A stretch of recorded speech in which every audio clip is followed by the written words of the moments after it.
We're going to talk to Lexi Hambro. She's a mother.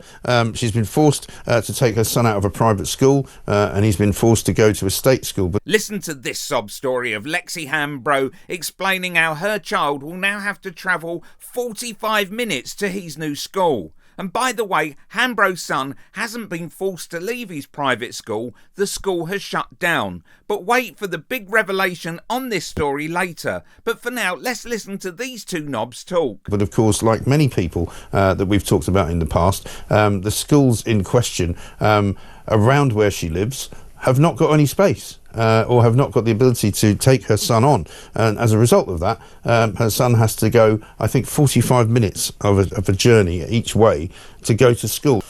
Good morning, Mike. How are you? Yeah, good. Thanks very much for joining us. Tell us what happened. Tell us when your son had to move out of the private school and how hard it's been for you to find a place for him to go now. Sure, yeah. He's currently at Madewell Hall School, still there.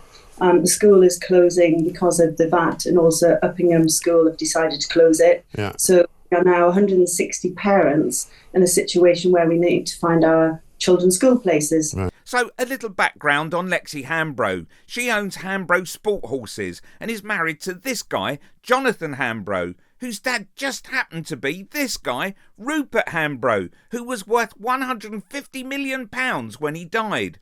It's a far cry from this lady's story. I remember panicking, thinking I'm going to end up on the street because I can't afford to pay my rent. Lucy Robinson is a student. She and her 4-year-old rely on universal credit, which doesn't cover the cost of living. Lucy was paying £200 a month more than her housing benefit for accommodation with crumbling walls and damp. Our son is very intelligent. He's a member of Mensa. Back to these two arseholes talking. When going to look at schools, not all schools will educate him because he's that far ahead. Yeah. So he rejected from one school for being too bright and not fitting in their class. Right. So we are in a... Only in Britain can you get rejected for being too bright, right? You wish, Mike. So the interesting fact here is Richard Tice is on the board of Madewell School, who signed off the closure of this school this time last year, 3 months before Labour got into power. So all of this talk about the school having to close down because Labour has imposed VAT on private school fees is a load of rubbish. Click here for Mike Graham's explosive interview with KC Chris Dorr.